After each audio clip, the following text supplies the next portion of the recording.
Welcome in the latest episode of that SEC podcast. I'm your host, Mike Bratton. I go by SEC Mike on Twitter, and I'm joined as always by my cousin Shane, who goes by Big Orange Balls on Twitter. What are you up to, you big Tennessee homer? Hey, buddy, what's going on? Oh, man. Glad to have you back. Been rewatching all these spring games, having a good old time. And don't forget, Shane, we got two more before we close out spring officially. We got LSU and Alabama on Saturday. Mm-hmm. And then we won't have any for a long time. You know what? Oh, man, I'd love to watch that game again. You know, that's bringing back memories, LSU and Alabama. Yeah. But I mean, you're talking about two of the better ones, I would imagine, spring games to watch. So Right. Viewership should be awesome here. Now, Alabama did not get a primetime spot this year, did they? No. First Sorry, time. I knew that. I was years, just kind of just. I was like, "How's it feel? How's it feel to be with the other losers?"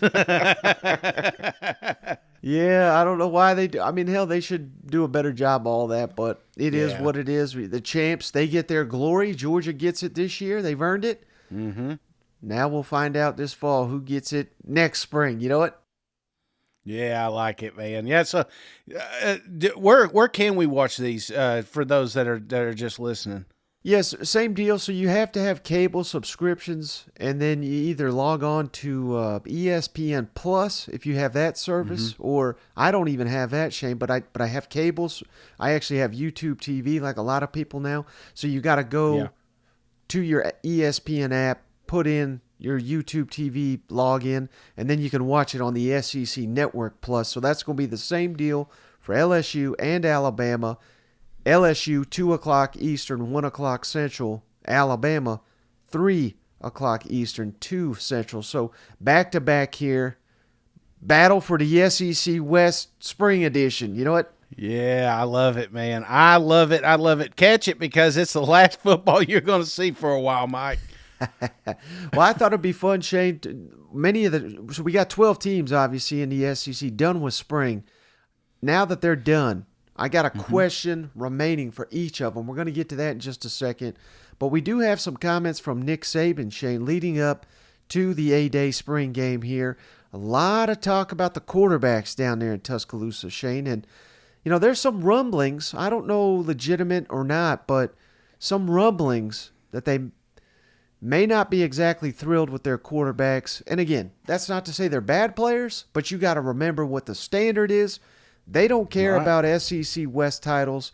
They don't even care about SEC titles. They care about national championships, and they're 0 for 2 the last 2 years. And I'm not sitting here saying they can't win it with a new quarterback, but maybe that's going through the head of Nick Saban. I did see an interesting stat, Shane. How about this? The last 6 SEC championships that Alabama has won, they did it with a first-year quarterback. So it's not like that. It's not like they can't get it done, but I don't know. They're not someone that's going to add to the portal just yet because they still got spring going. But man, next weekend, just keep your eye on that. I mean, I don't even know who's out there to be had, but that's pretty interesting, don't you think? I think so. I think it's very interesting, and you talk about. I mean, we talk about some of these quote unquote quarterback competitions that really aren't quarterback competitions. Right. You know, I'm with you. I'm hearing different things down in Tuscaloosa myself, and I don't know how tight this thing's going to be. So you talk about watching a spring game. Like, I am very eager to see how these guys play out and how and who knows, it may not, like you said, may not even be the starting quarterback next season. But we're not starting that rumor mill, and I don't want to get, you know, I've already picked on the Tide a little bit. I don't want to go all in on them. It's not like they're going to struggle here, but one of the interesting stats you had there was winning those national championships with those first year quarterbacks, and there's a lot of gamblers out there. I mean, this may be the year that you just take a chance on the old kid, Nick Saban. Yeah, so let's kick it over to him. All eyes are going to be on Ty Simpson and Jalen Milroe, the quarterback competition this Saturday. Here's Nick Saban on his two signal callers here vying for that starting role. And how they look today and the progress they made from last week. Well, they both made some good plays, but they also both, made some plays that they probably wish they would have had back. But they're making progress. They're improving. I think that they're developing some confidence, in the offense and what they're supposed to read and what they're supposed to do. I thought we were a little up and down today. I think we made some really good plays, but I also thought we made some, maybe mistakes that we need to eliminate. Good job all spring. How effective is Ty Simpson as a runner when a play breaks down or protection breaks down and he's got to play outside the pocket? Yeah, he can move. He's a good athlete. He can make plays with his feet. I think Jalen is probably, really special when it comes to that because of his speed.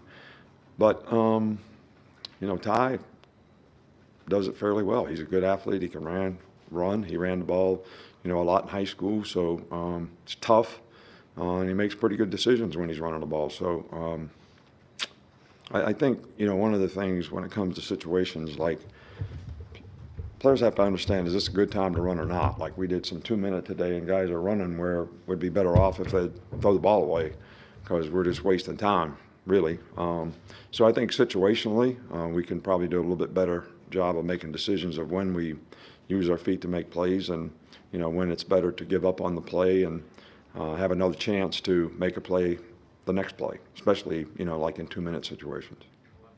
How much has Jalen Milroe improved in terms of pocket awareness since last season? Well, I think that he's made progress. I think the more experience he has, the better he's going to get at those types of things. I think one of the things is we really try to emphasize, 2 hands on the ball. I didn't think his pocket awareness was bad last year. I think his ball security was not what it needs to be. Sometimes when he starts moving around, you got to have 2 hands on the ball so they can't knock the ball out of your hand. So that's something we worked on really hard so far this spring. All right. I mean, he's about as bad as Kirby, Shane. He won't reveal anything in these pressers. You know what? No, he won't. Actually, I had to listen to it twice because I kind of like drifted off there. I was like, oh, wait. Oh, yeah. Was he saying something important? No. Somebody was on the log or something. I don't know. I don't know what's going on. I guess that's your next one here. Yeah, but he did have a great comment on 5-star freshman, number 2 running back prospect in the country, Justin Haynes. Shane, sounds like he's a baller, and as Nick Saban says it, you can just be out there sitting on the log and recognize him. You know what? That's what happened. You sent me all this stuff, so I kind of drifted during the quarterback talk, and then I heard, did he just say log? And I had to play it over again. So, you've mentioned the challenges that a freshman running back has stepping up to the next level in the past. Just how has Justice Haynes handled those, and what have you seen from him this spring? Justin has had a great spring. He's a really good player. He's a really mature guy. He's really smart. Nothing's really too big for him. He goes out there and competes, and if you were just, a guy sitting on the log, watching, you would never know he was a freshman. So he's a very talented guy. He can make cuts. He can make a miss. He's got some power. He's got good speed. He's a good receiver. So, he's done a really, really good job all spring. Oh, yeah, I had to play that one for you, Shay, because I feel like that's an analogy you would use on this show. You know what? How exciting is that, though? I mean, you think about Alabama, some of the great teams. Here we've kind of rehashed the quarterback situation, but when I think of great Alabama teams, I think of great running backs. And Nick Saban coming out here talking about a freshman, not looking like a freshman. I mean, I've never heard him that excited about a young kid, touting the rock back there. So I'd be kind of pumped up if Coach Saban is this high on him already. Yeah, no doubt. With a loaded roster like that, a young player who, they say it to death. He should be at a senior prom. I mean, this guy that still should be in high school, it gives you an idea of just how talented he is.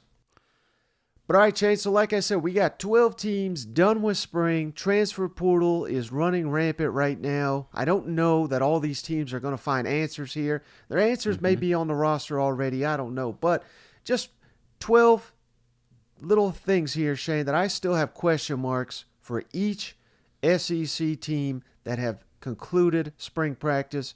How's that sound? That sounds great, brother.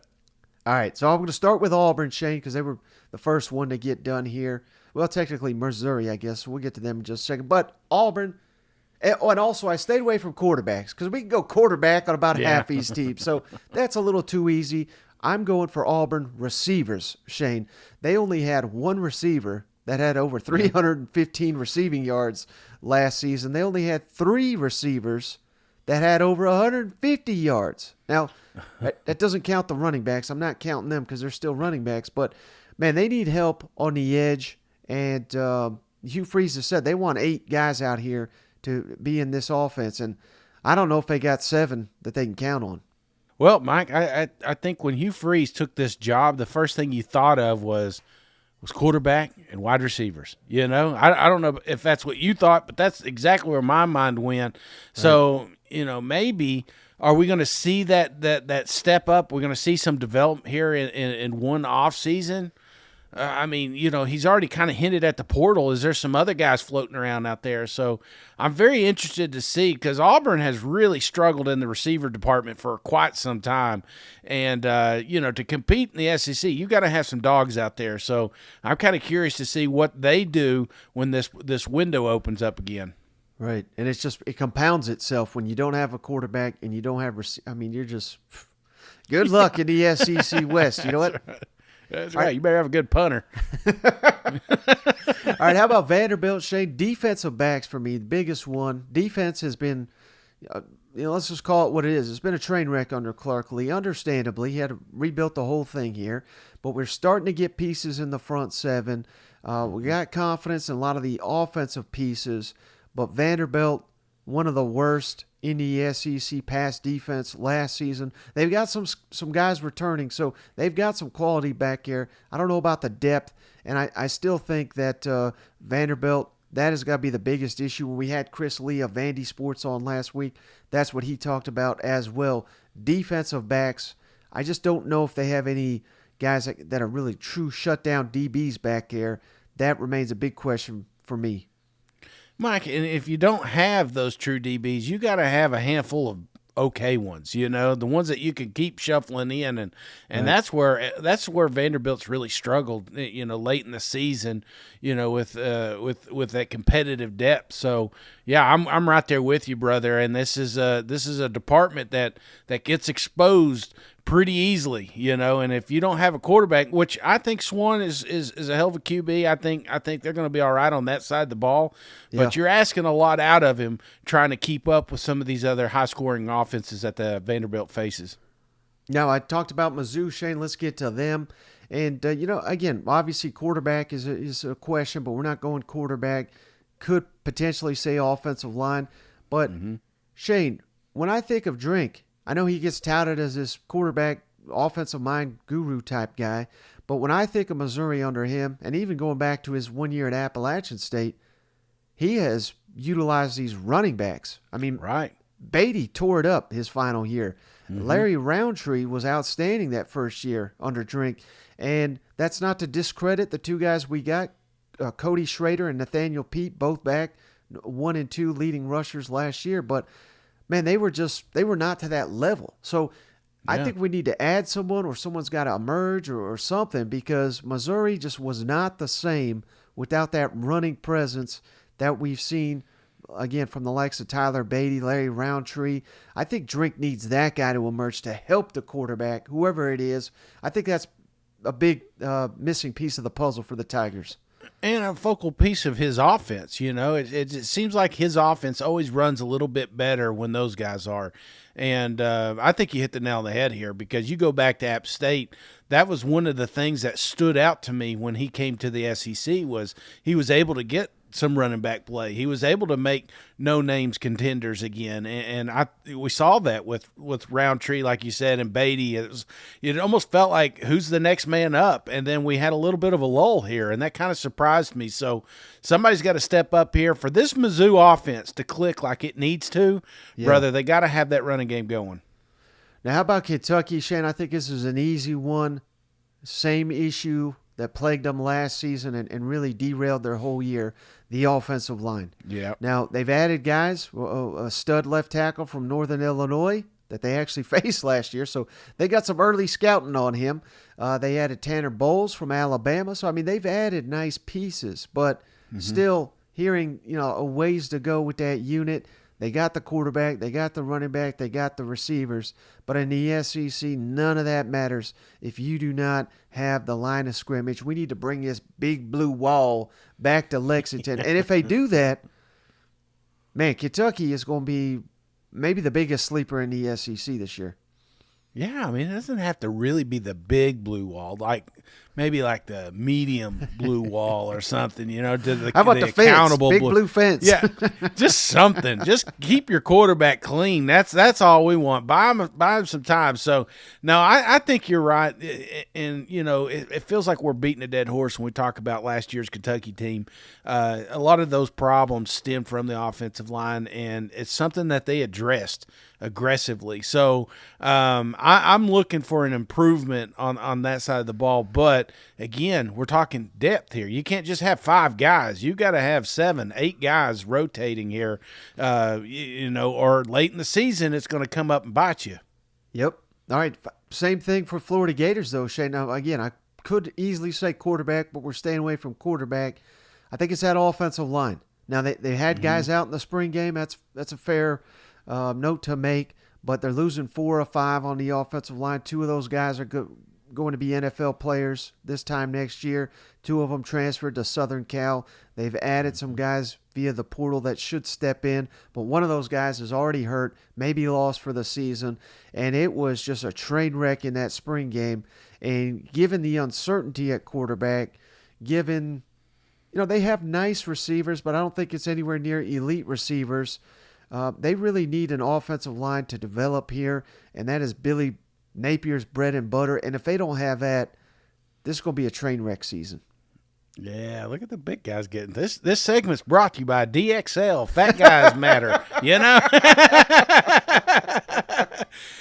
Florida matters, man. They got to get that offensive line going because this is going to be a ground and pound team. They got the running backs. You said they got a few pieces on the outside. This could be a very efficient offense.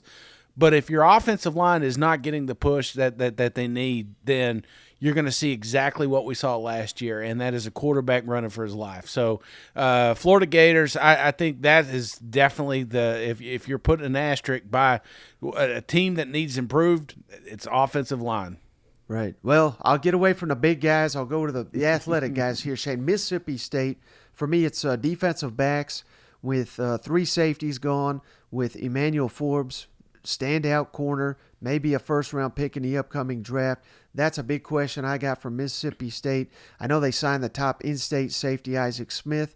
Look for him to play relatively early. They signed some big-time transfers, Kamari Rogers from Miami, Darius Jones from LSU, and Christopher Keys from Indiana. But bringing talent in is one thing. Getting all those pieces to come together is another. And I think we saw that last year with Marcus Banks they added from Alabama. It's time for him to step up. He came in, and you think, when you get an Alabama transfer, you'd hope he'd dominate from day one. I didn't see that from him, but maybe he will step up year 2. I just got a lot of questions with Mississippi State's defensive backfield, but that's one of the few questions I got for them. Let me ask you on that front. I mean, was this because that didn't really stand out to me as the main concern. There was a whole bunch of little things, and I'm wondering what other aspects to Mississippi State were you kind of leaning toward? I mean, DBs, it feels like a good answer, but I'm just curious. This feels like a team too that you could have picked another one, and I would have been like, oh yeah, I can be convinced. Well, maybe tight end, Shane, because literally they have not had a tight end on the roster for like 6 seasons. And now with this new system, they're bringing in transfers because they're forced to, because they signed one out of high school. I think they added 2 via transfer. They're looking to add another one. So just implementing a tight end. They're getting good from Georgia. I mean, you would think any Georgia tight end is apparently just an incredible athlete, so hopefully he is too. I think tight end certainly, but it's not that those are bad players. It's just we've not seen them in this program for a number of years. So I think tight end is certainly something you could also say for Mississippi State. Okay. All right, how about Arkansas? Same deal, Shane. I mean, how can it not be the pass defense with statistically one of the worst in the country? I mean, if you just go by plain stats, they were the worst. But you can't just look at passing yards because you're playing in the SEC. You know what I mean? So you're facing the best quarterbacks. You're facing the best receivers. They were dead last in the SEC. That's got to turn around. They bring in Marcus Woodson to fix that, who was at Florida State, one of the best defensive backs coach in the country. So I got confidence they're going in the right direction. They've got a standout corner in Dwight McLaughlin. They're bringing in another one, Singletary from Georgia, another Georgia transfer there. So, I mean, we could see overnight success from Arkansas's pass defense, but that is still something that we didn't see. I mean, we're seeing these receivers make huge plays in the spring game. We touted the receivers for doing it, but we also got to say, oh, God, is the secondary still an issue? And I hope it's not, And one of the things I think is going to help them is that defensive front. Getting pressure on the quarterback helps your secondary out. And a lot of people don't think about defensive linemen helping your secondary, but that's exactly what happens. And it can easily make a team one-dimensional. So I'm with you. More depth than lockdowns, I just want to see, because man, they got banged up late last season, and we can't. You have a couple of your ones go down, and it just felt like it just crumbled. So I want to see some competitive depth, and definitely like to have that answered by fall. Now, how about Tennessee, Shane? I mean, there's a lot of strengths. There's some questions, but for me, the biggest question is that offensive line, and we saw it in the spring game. I don't want to say the quarterbacks were running for their lives because you get a finger on them, they're down in the spring game. But it seemed like they were pressured more often than you'd like. You're losing a standout tackle, Darnell Wright, maybe the first offensive lineman taken in the upcoming NFL draft. You're losing Jerome Carvin, another standout that's been in the lineup for a number of years. You've got some talent, but particularly at offensive tackle, this whole offense, as great as it is, it's not going to work if they can't pass protect. That's the biggest question I have for Tennessee. Yeah, and I think that's the easy answer, Mike. Offensive line. That's something that we've been questioning all offseason. Even going into the offseason, Tennessee was thin on offensive line. As a couple of those guys went down, that offense slowed down. So, yes, you got to have those big uglies in a worse kind of way. There's some other areas, obviously we can't mention quarterback because you kind of steered from that, but that's also one of my concerns. But, we got a lot of receivers too coming up. How does this new crop of guys look? And we didn't get to see all of them during spring, and I'm just wondering how that plays out in the fall. So, yes, you look good on paper, and you look good a couple of times in action last year, but we haven't seen that as a total unit. So I just want to see, what does this team look like, at 100 miles an hour, everybody loaded up in the roster. Now, how about Georgia, Shane? I think the biggest question mark, punter. Because I don't know if that guy's going to see the field this year. I don't know what they got at punter. You know what I mean? No, I was going to say trophy case. I was like, are they going to expand that sooner than later?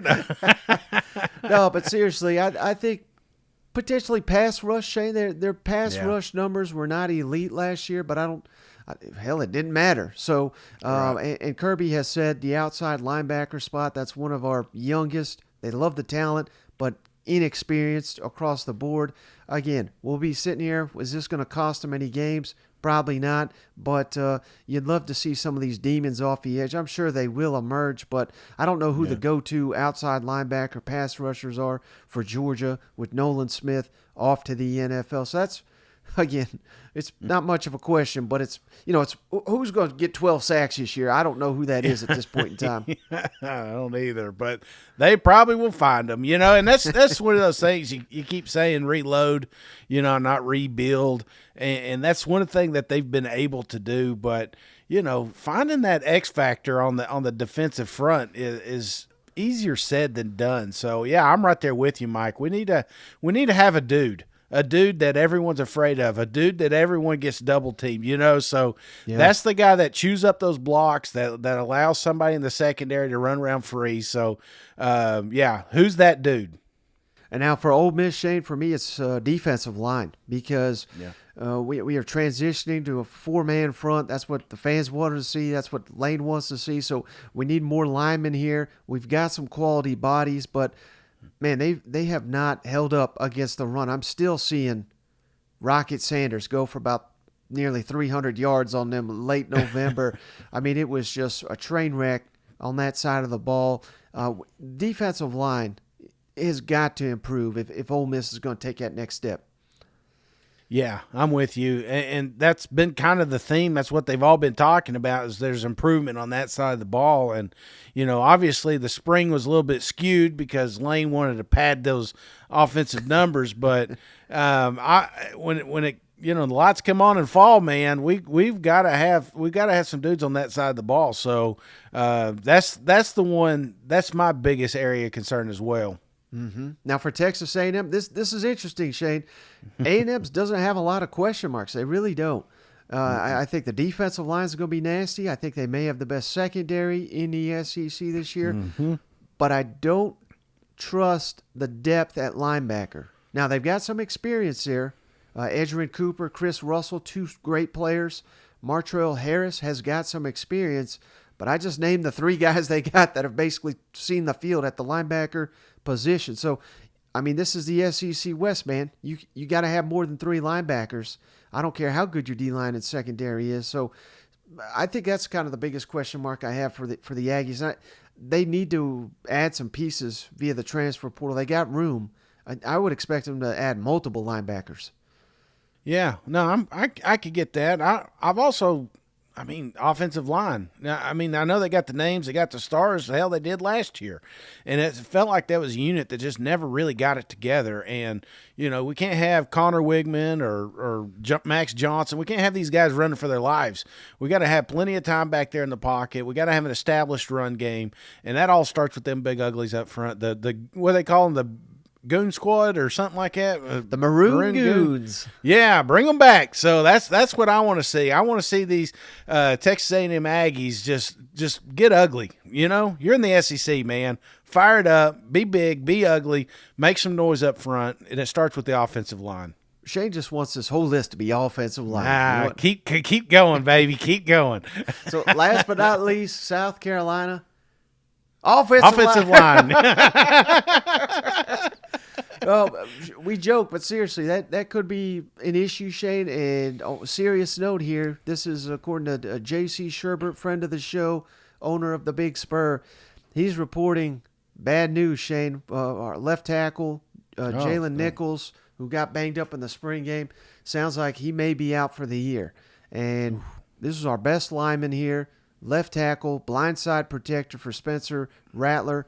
Man, losing him, and again, it's not me reporting it, and let's hope maybe he got some bad information, but hopefully Jalen Nichols is back. But if he's not, man, that's a mammoth of a man gone from the lineup there, and some of our other linemen are off to the NFL. So South Carolina's got all the pieces aside from I don't trust them on the offense and defensive line to be an SEC elite contender. They need pieces to step up there. Not saying they can't, but I don't know who those guys are right now. Yeah, and I think when you're concerned, it's not that you don't think it can't be fixed. We need some people to step up. We need a unit to come together and be a force. And I think that's you can't judge that from a spring game and this guy out, that guy out kind of thing. That's just 3 weeks in, 4 weeks in. What does that offensive line look like? Are they keeping Spencer clean? Are they pushing? Are they getting that 3-4 yard run, to start a drive? That all starts with the offensive line. So when you don't have that, it makes everything else so difficult. So I'm with you here. It seems like we beat this drum about 8 times, but give me offensive line, Mike. Well, case in point, Shane, last year LSU, remember first game, Florida State, Jaden Daniels running for his life. He was the offense because they couldn't block a lick. And then by the end of the year, they're blocking Alabama. They're blocking, elite SEC linemen on their way to an SEC West title. So those players can emerge. We just don't know who all those guys will be at this point in time. But, yeah, I mean, common theme here. Did not do it on purpose, but we all need some linemen to step up big time this fall. You know what? DXL getting another plug. Well, buddy, hey, that's all I got on this episode of the show. You got anything before we hop off the line? No, Fran, that was it. Again, I'm going to be watching these last two games because we've got a long road of non-football, and it's bleak out there, man. I've tried some of this other stuff. I think XFL was on the other day, and I was like, I just can't, man. I'm really struggling. I want to support other athletes, but if it ain't college football, if it ain't the NFL, it is tough, brother. So enjoy these final spring games. If you get a chance to get out there, do it. You'll not regret it. Yeah. Well, I certainly enjoy talking to you, brother. I appreciate each and every one of you for hanging out. We'll catch you on the next one. All right. See you guys. Go Vols.